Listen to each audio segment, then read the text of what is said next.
सत्ता में अब पुणे के उस सड़क हादसे की फाइल खोलते हैं जो पूरे देश में अपनी अनोखी सजा के लिए कल से वायरल है। एक ऐसा केस है जो करीब 48 घंटे से निबंध और इंसाफ के बीच झूल रहा है। हम आपको सिर्फ खबर बता रहे हैं, सिर्फ खबर बता रहे हैं, और ये कंटेम्प्ट ऑफ कोर्ट नहीं, सिर्फ खबर बता रहे हैं। जरा सोचिए, 24 साल के एक लड़के और लड़की को कार से कुचलने की सजा यह थी कि 300 शब्दों का निबंध लिखो। जुवेनाइल जस्टिस बोर्ड के आदेश को पढ़कर लोग हैरान थे और कोस रहे थे उस सिस्टम को जिसने शराब के नशे में 2 लोगों की जान लेने वाले एक नाबालिग को निबंध लिखने का आदेश देकर आजाद छोड़ दिया। इस खबर को देखकर लोगों ने दुख और गुस्सा जाहिर किया। कई लोगों ने कहा कि मारे गए 2 युवाओं के परिवारों को क्या निबंध से सांत्वना दी जाएगी। कई चुभने वाले सवाल पूछे गए, जिसके बाद ठंडे पड़ चुके सिस्टम में थोड़ी हरकत हुई और अब इस केस में कुछ नए अपडेट आए। इसीलिए पहले समझिए कि 2 लोगों की मौत के बदले सजा के निबंध मॉडल वाला यह केस सिर्फ 24 घंटे में कैसे तीव्र गति से उल्टी दिशा में मुड़ गया है। करोड़ों रुपए की पोर्श कार से 2 इंजीनियर को कुचलने वाले नाबालिग लड़के को 19 मई के दिन कोर्ट से जमानत मिल गई और सड़क हादसों पर 300 शब्दों का निबंध लिखने की सजा दी गई। 15 दिन ट्रैफिक पुलिस के साथ काम करने को कहा गया, मनोवैज्ञानिक से इलाज कराने की सलाह दी गई। लेकिन अब नया अपडेट यह है कि नाबालिग के पिता विशाल अग्रवाल को गिरफ्तार कर लिया गया है। इस एक्शन की एक बड़ी वजह सोशल मीडिया को माना जा रहा है, क्योंकि निबंध वाले न्याय को लेकर लोग सिस्टम का मजाक उड़ा रहे थे और गुस्से में थे। लेकिन अब इस केस में उस पब के मैनेजर की भी गिरफ्तारी हो गई है जहां उस नाबालिग ने बैठकर शराब पी थी और वहीं से निकलने के बाद नशे की हालत में गाड़ी चलाते हुए हादसा किया था। इस केस में पुलिस पर भी मामले को दबाने का आरोप लगाया गया। एमपी के जबलपुर के रहने वाले अश्विनी नाम के जिस लड़की की जान गई, उसके परिवार ने भी कहा कि पुलिस ने अपना काम सही से नहीं किया।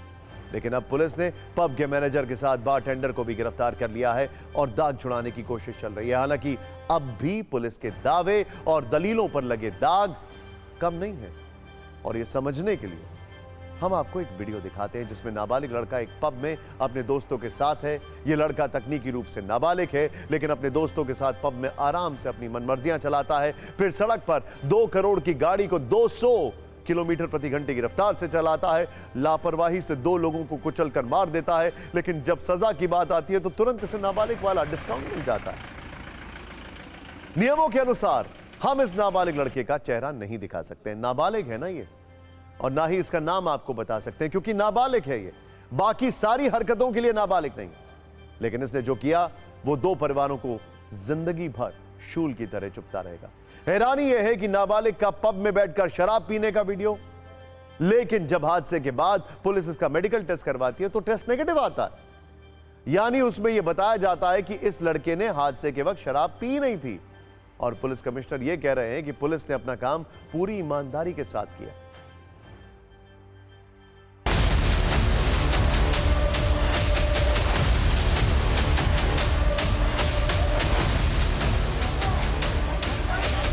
पुलिस ने लीगल जो भी प्रावधान थे उसको उपयुक्त प्रावधान को जो मोस्ट स्ट्रिंजेंट पॉसिबल पाथ था उस पाथ पे पुलिस प्रथम दिवस फर्स्ट डे से चल रही है। लोअर कोर्ट ने हमारे दोनों एप्लीकेशंस को डिसअलाउ करके आरोपी को बेल दिया था, जो जनता को मान्य नहीं है, प्रेस को मान्य नहीं है और इक्वली हमें भी मान्य नहीं है। और यही भूमिका हमने पहले दिन से लिया था।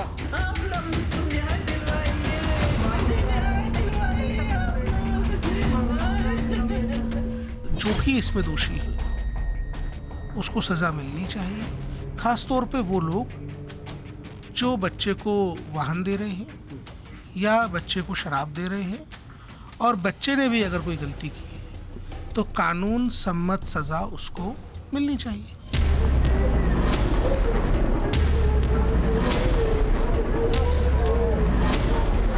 तो महाराष्ट्र का मैंने सुना है कि महाराष्ट्र का कानून बहुत सख्त है, लेकिन इतना लचीला कानून होगा मैंने कभी कल्पना नहीं की थी। इतनी स्पीड में था कि उसकी कार भी नहीं दिख रही थी, इतनी स्पीड में गया वो और डैश जाके मारा। इनका लाइसेंस कहाँ से बन गया और इनने गाड़ी मारी और इसको छोड़ा कैसे गया? क्या हमारा संविधान यही बोल रहा है?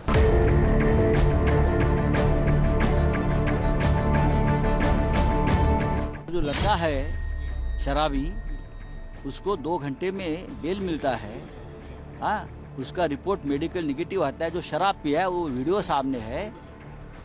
कौन मदद कर रहा है? तो पुलिस कमिश्नर कौन है? ये पुलिस कमिश्नर सस्पेंड करो, नहीं तो पुणे की जनता को सड़क पर उतरना होगा। रिवीजन एप्लीकेशन पुलिस ने फाइल की है, लेकिन वहां पर अगर न्याय नहीं मिला तो पुलिस जितना ऊपर जाना पड़े, पर इस मामले में निश्चित रूप से जब तक न्याय नहीं मिलता तब तक पुलिस कोर्ट के सारे दरवाजे या सारे रास्ते टटोलते रहेगी। सोचिए जरा, उम्र से ये जुवेनाइल है, लेकिन हरकतें एडल्ट वाली हैं।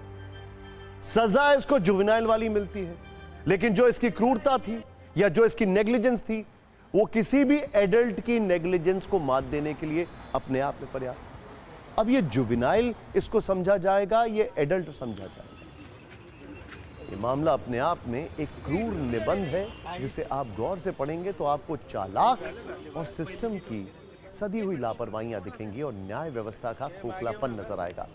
आगे आने वाले वक्त में यह उदाहरण दिया जाएगा कि 2 युवाओं को कुचले जाने को किस तरह सिर्फ 300 शब्दों में समेटकर खत्म कर देने की कोशिश हुई थी और लोगों के गुस्से ने कैसे इस केस को एक ही झटके में मोड़ दिया। आगे हमारी नजर इस पर रहेगी।